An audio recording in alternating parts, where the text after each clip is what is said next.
Within the next 100 years, approximately half of our world species might go extinct. Now, if you want to do something to prevent that, then I want to help you. I'm going to give you the tools that I've learned over the years, and also some ideas that other people are using so that we can work together to try and prevent this mass extinction.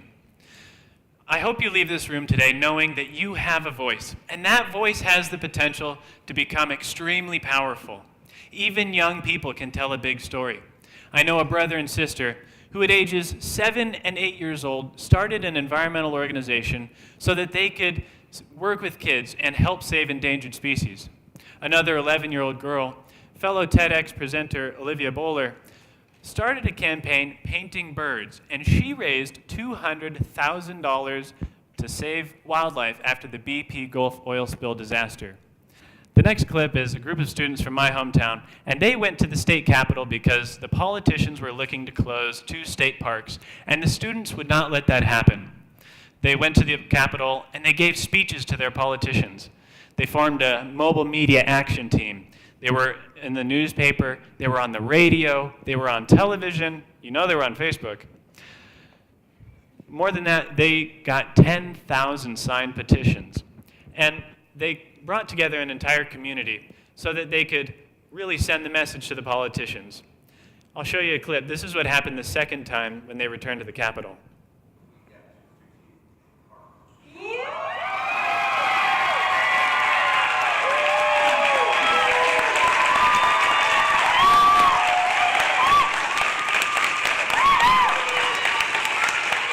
Even young people can tell a big story.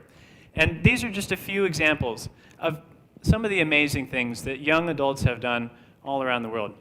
Now, I am no longer a kid, if you measure it in trips around the sun, but I am using my voice for conservation because I'm rooting for humans in the long run, and a healthy planet hundreds of years in the future. Let's hope. So what is conservation? Well, my friend Antonio Adrian is a naturalist and a teacher in the Galapagos Islands, and he says that conservation is it's loving your great-great-great-grandchildren's future. He also went on to say that conservation is the combination of love and science. And this combination of love and science is actually how I came to appreciate sharks. When I was in film school, I filmed this leopard shark underwater, and it was the most beautiful, graceful animal I'd ever seen. Another shark, the swell shark, stares back at you with eyes like liquid gold. This is a whale shark, the biggest fish on the planet. Amazing. Sharks are perfectly evolved with a streamlined body after 400 million years of existence. When it came to sharks, you could say I was hooked.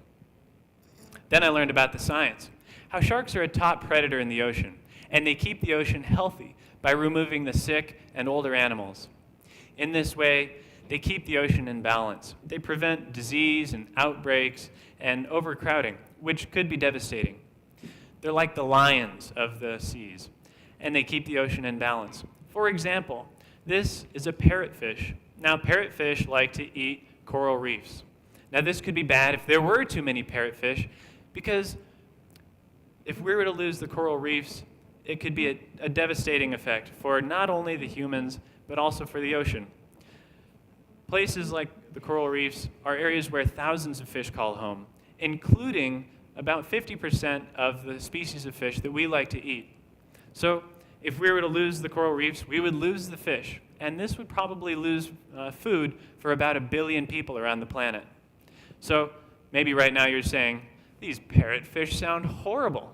But no, because sharks eat parrotfish, and they keep their populations within safe numbers. And this is only one of the many examples where sharks do amazing things for humans. Furthermore, sharks even generate more than $1 billion every year in shark tourism. One study in the Marine Sanctuary of Palau found that some individual sharks over their lifetime can generate more than $1.9 million through shark tourism. Isn't that amazing? One shark can raise $1.9 million if left alone and healthy in the ocean. Amazing. Then one day a friend told me, yeah, sharks are so beautiful. It's really too bad that we kill 100 million a year. What? I had no idea. According to the Journal of Marine Policy, between 70 and 260 million sharks are killed every year for their fins, for shark fin soup. Most of the sharks that are caught, they bring the sharks on board, they cut off the fins while the shark is still alive, and they throw the shark back into the water to die. This is called shark finning, and it is illegal in many places, but that doesn't stop all the fishermen. Furthermore, some shark fishermen are even catching dolphins and using them as bait to catch sharks. Everywhere that I've looked at the shark fin industry, it is horrible and it must be stopped. Now I'd like to get a show of hands. How many of you rode in a car today? Okay. Well, the world is a lot like a car because it is a complex system with many different parts that all work together. Now, every time that an animal goes extinct, it's like pulling out a bolt or ripping out some wires. How many bolts and wires can we remove from our car before the car doesn't work anymore? The answer is we need them all. We need the sharks, we need the honeybees, we need the plankton, we need everything. I was passionate about telling this story for sharks, so I started making films. In an early film, I got the governor of the Galapagos Islands to give a message to Californians because Californians were eating the sharks that were being protected in the Galapagos Islands.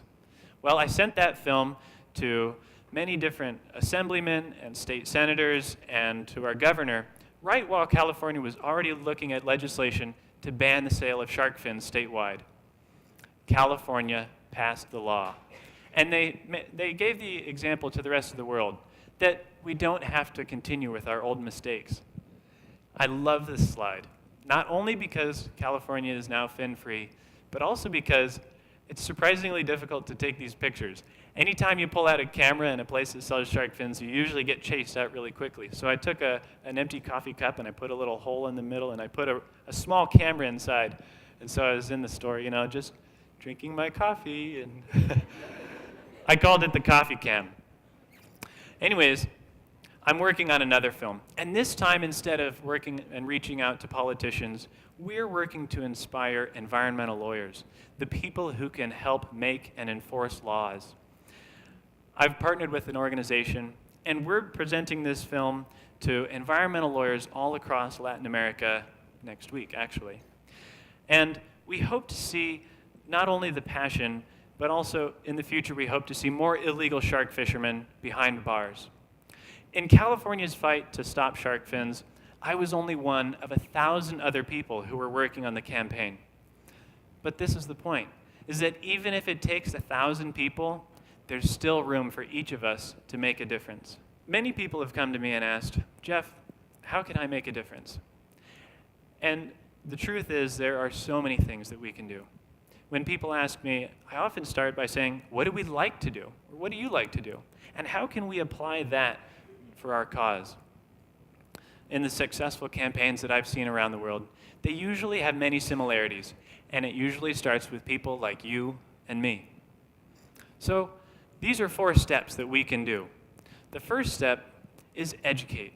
Educate ourselves and others about the facts. Also, look for success stories and ways that we can repeat them. And also, find a way that you can make your time have the greatest effect. Step 2, organize. Organize groups of people, so that way you can come together, collaborate, share ideas, and also think about reaching out to people online. A unified voice can be very successful. And 3, support. Support the organizations who are already doing the best work in the campaign. See if we can find helpful friends, allies, with experience in the campaign, and they can help give us good ideas of how to be successful. And 4 is commit. Commit to the cause, or commit to the sharks. Maybe commit to your friends or to your great-great-great-grandchildren. Stay with it. And it's hard to say because sometimes conservation is a little bit like trying to push a rope. It's difficult.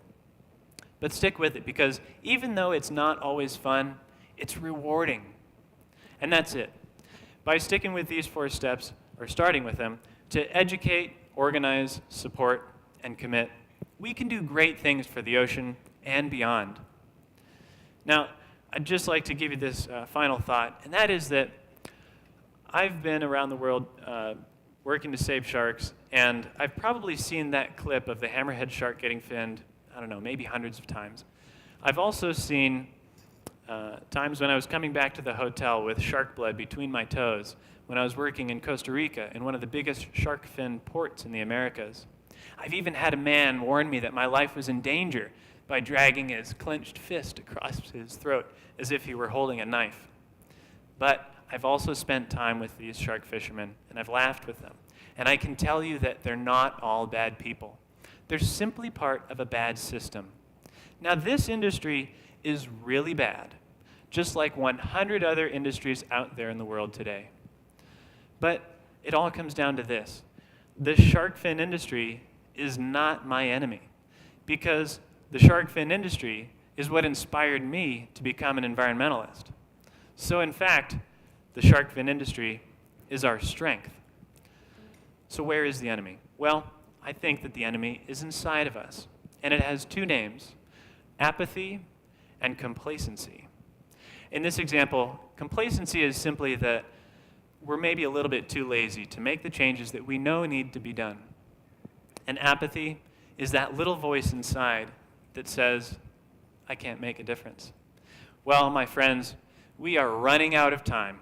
So I say, annihilate the apathy and exterminate complacency. Thank you very much, and good luck.